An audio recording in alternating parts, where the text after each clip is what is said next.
Tip number 1, अगर class में तुम बैठे हो तो जब टीचर पढ़ा रहा है, जब कॉन्सेप्ट समझाया जा रहा है, उसी टाइम तुरंत नोट्स मत लिखो। सबसे बड़ी गलती मैंने भी अपनी आईआईटी की प्रिपरेशन में करी थी कि मेरे फिजिक्स के टीचर मुझे कोई कंसेप्ट समझा रहे हैं और मैंने सबसे पहले क्या करा, सबसे पहले मैंने डेफिनेशन लिख ली, सबसे पहले वो सर ने जो फॉर्मूला डेरिवेशन लिखा है वो लिख लिया, समझा नहीं डेरिवेशन को। एंड इसके चक्कर में मेरे कंसेप्चुअल मिस्टेक्स इतनी चालू हो गई कि मेरा एक्चुअल जब मैं पेपर देने गया मॉक टेस्ट में तो नंबर कम आए, क्योंकि कॉन्सेप्ट तो मैंने समझा नहीं था। कॉन्सेप्ट समझो, कॉन्सेप्ट समझने के बाद ही तुम्हें नोट्स लिखने हैं, उसके पहले नहीं लिखने हैं। जब तुम्हें सब कुछ समझा दिया जाए उसके बाद जो बचे हुए 2-4 मिनट होते हैं ना, उन 2-4 मिनट्स में अपनी लैंग्वेज में, जैसे मैं पैरेलल को डबल एल लिखता था, मैक्सिमम को एम लिखता था, डिफरेंशिएट को DIFFN लिख देता था। तो ऐसी चीजों का यूज करके खुद की लैंग्वेज बना के नोट्स लिखो। एंड में पहले कॉन्सेप्ट समझना। Tip number 2, brain over beauty. Simple सी बात है, तुम्हें कोई सुंदर है इसलिए वो चीज याद नहीं रहेगी, तुम्हें वो चीज याद तभी रहेगी जब तुमने उसको ढंग से समझ के लिखा होगा, अनलेस वो व्यक्ति इंसान हो, ठीक है, तब हो सकता है तुम्हें सुंदर लग रहा है तुम उसे याद रख लो। लेकिन जब तुम नोट्स बना रहे हो तो तुम्हें ब्रेन से काम लेना है, मतलब तुम्हें कलरफुल पेन इस्तेमाल नहीं करने हैं, तुम्हें सिर्फ ब्लैक एंड ब्लू इस्तेमाल करने हैं। मैं देखता हूँ बच्चे लाल, नीला, पीला, हर कलर, हरे कलर, सारे कलर के पेन उठा के अपने नोट्स बनाते ताकि बहुत नोट्स बहुत उनके सुंदर दिखे, बट इंडियन में कुछ याद होता नहीं है, अपना टाइम वेस्ट कर रहे हो और अपने पेन का भी खर्चा बढ़ा रहे हो। तो सबसे इंपॉर्टेंट चीज, सिर्फ 2 पेन का इस्तेमाल करो, black and blue. Black pen को यूज करो ऐसा बॉक्स बनाने में ताकि तुम फॉर्मुलेज याद रख सको, ब्लू पेन से तुम्हें सब कुछ लिखना है। तुम्हें कोई भी पेन की जरूरत नहीं है इन 2 पेन के अलावा। मैंने खुद आईआईटी निकाली है, एक्सपीरियंस से बात कर रहा हूँ। अगर ये टिप्स पसंद आ रहे हैं तो चैनल को सब्सक्राइब कर लो, बिकॉज मेरा मेन मोटिव ये है कि ये वीडियो ज्यादातर बच्चों तक पहुंचे ताकि उनकी भी हेल्प हो पाए, which is my main purpose. Tip number 3, organise everything. मैं तुम्हें बता नहीं सकता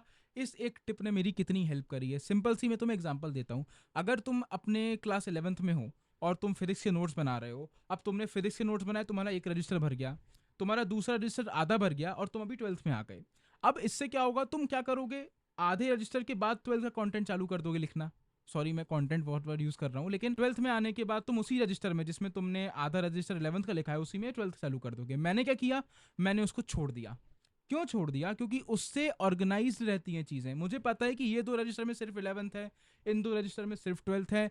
जितने ज्यादा तुम चीजों को ऑर्गेनाइज रखोगे, जितने ज्यादा तुम ये रखोगे कि यार ठीक है मेरे को 6 रजिस्टर है, 6 रजिस्टर मैंने ढंग से पढ़ लिए, मेरा पूरा 11th 12th रिवाइज हो गया।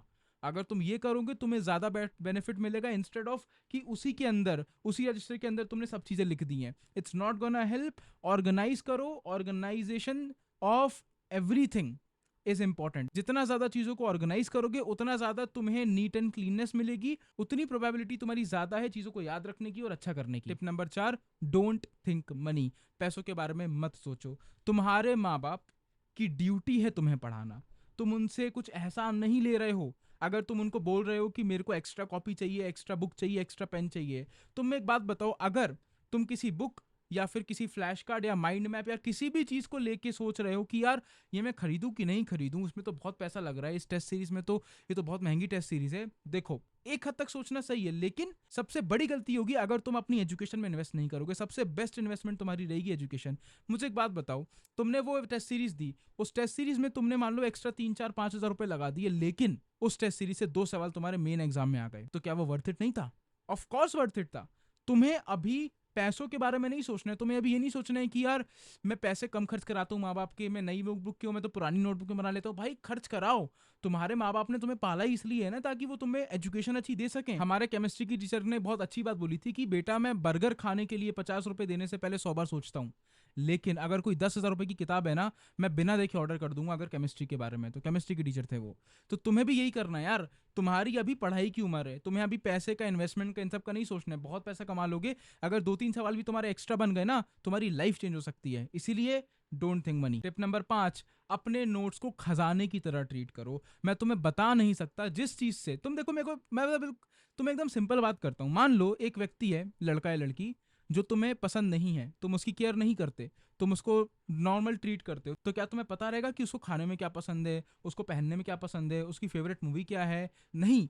वर्सेस अगर तुम किसी लड़की या लड़के को पसंद करते या करती हो और तुम्हें उसे ऑब्सेशन है, उसे प्यार है तुम्हें, तो तुम्हें जरूर पता होगा कि इसको खाने में क्या पसंद है, इसको पहनने में क्या पसंद है, इसको क्या चीज़ सही लगती है, क्या सही नहीं लगती, इसका फेवरेट कलर क्या है।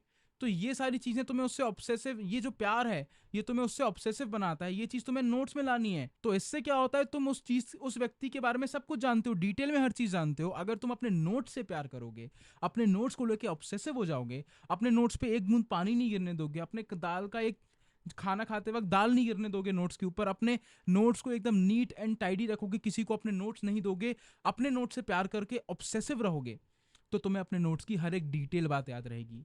तुम अपने नोट्स को रिस्पेक्ट देके तो देखो, साइकोलॉजिकली बेनिफिट होता है भाई। अगर तुम अपने नोट्स को ढंग से ट्रीट करोगे ना, तुम्हें ज्यादा चीजें याद रहेंगी, डिटेल में चीजें याद रहेंगी, because you are obsessed about it. इसीलिए अपने नोट्स को खजाने से कम ट्रीट मत करना, because they are truly your treasure when you are preparing for IIT. By the way, मैंने अभी तक जितनी भी टिप्स बताई है, मुझे कमेंट करके जरूर बताना कि तुम्हारी फेवरेट टिप इसमें से क्या है और क्यों। टिप नंबर 6, सॉल्व्ड एग्जांपल्स अपनी नोटबुक में लिखो, लेकिन नोटबुक में एग्जांपल्स सॉल्व मत करो। समझाता हूँ इसका मतलब। सबसे बड़ी गलती क्या करते हैं बच्चे, कि अपनी नोटबुक है जिसमें नोट्स लिखते हैं एक्चुअल, उसमें सर ने एक एग्जाम बोर्ड पे, जैसे जैसे मेरे सामने बोर्ड लगा है, बोर्ड पे सर ने एक क्वेश्चन लिख दिया, अब सर ने बोला सॉल्व करो 5 मिनट में। अब तुम क्या कर रहे हो, सारी रफ कैलकुलेशन उसी नोटबुक में कर रहे हो जिसमें तुम एक्चुअल नोट्स बनाते हो। ये नहीं करना है। तुम्हारे पास at any given point of time 2 notebooks होनी चाहिए। एक तुम्हारी नीट एंड टाइडी क्लासमेट की नोटबुक जो तुम्हें बहुत प्यार है, जिससे जिसमें तुम नोट्स बनाओगे, और दूसरी नोटबुक होनी चाहिए तुम्हारे पास रफ कॉपी, जिसमें तुम सारे सोल्यूशन, जिसमें तुम सब कुछ सॉल्व कर रहे होगे। तो रफ कॉपी का इस्तेमाल करो कैलकुलेशंस के लिए। जब कैलकुलेशन हो जाए, सवाल मिल जाए, तो फटाफट छोटे तरीके से सॉल्व्ड एग्जाम्पल की तरह वहां पे कैलकुलेशन छोटी करके लिख लो नोट्स में, लेकिन नोट्स में काटा पीटी नहीं करनी है। नंबर 7, अपने नोट्स बनाने की जर्नी को रखना है कंसिस्टेंट। तुमने अगर 6 चैप्टर के नोट्स बनाए, उसके बाद 7वें चैप्टर में तुम बीमार हो गए, फिर 8वें चैप्टर से तुमने नोट्स बनाना छोड़ दिए, फिर तुम किसी और के नोट्स लेके पढ़ रहे हो, किसी के नोट्स तुमने कॉपी करा लिए, फोटो कॉपी करा लिए, इससे तुम्हारा कुछ नहीं होगा। अगर तुम्हें आईआईटी क्रैक करनी है, अगर तुम्हें कोई भी कॉम्पिटिटिव एग्जाम क्रैक करना है, तुम्हें बहुत ज़रूरी है कंसिस्टेंटली नोट्स बनाओ। और मैं तुम्हें लिख के दे रहा हूँ कि तुम अगर नोट्स नहीं बनाओगे तो तुम्हारा आईआईटी में होने के चांसेस बहुत ज़्यादा कम है, क्योंकि जो तुम्हारी मेमोरी है वो लिखने से बनेगी। तुम्हें जो चीज़ें याद रहेंगी वो तुम्हारे लिखने से याद रहेंगी, कि मैंने यार ये चीज़ लिखी थी यहाँ पे और उसको 10 बार रिवाइज करा था, तो ये चीज़ यहाँ पर ऐसी होगी। तो तुम्हें सबसे इंपॉर्टेंट कंसिस्टेंट रहना है अपनी नोट्स मेकिंग की जर्नी में। टिप नंबर 8 और सबसे इंपॉर्टेंट टिप, अगर तुमने यहाँ तक वीडियो देख ली है तो भाई नोट्स बनाने हैं। किसी के भी इन्फ्लुएंस में आके, अपने टीचर, अपने किसी के भी इन्फ्लुएंस में आके तुम्हें ये नहीं करना है कि मैं नोट्स नहीं बनाऊंगा, क्योंकि बिना नोट्स बनाए तो रैंक आ जाती है। मैंने आज तक अपने सर्कल में, अपने जितने भी स्टूडेंट्स को मैंने देखा है, उनके सर्कल में कहीं नहीं देखा कि बिना नोट्स बनाए तुम्हारी रैंक आ जाए अच्छी। एक आध एक्सेप्शन हो सकते हैं, बट अगेन तुम्हारे बेनिफिट के लिए बोल रहा हूँ, नोट्स बनाना दोस्त। आई होप इस वीडियो से तुम्हें वैल्यू मिली होगी, इस वीडियो से तुम्हें कुछ चीजें जो तुम गलत कर रहे होगे वो अब नहीं करोगे। तो बस यही था आज का वीडियो, जाओ काम करो।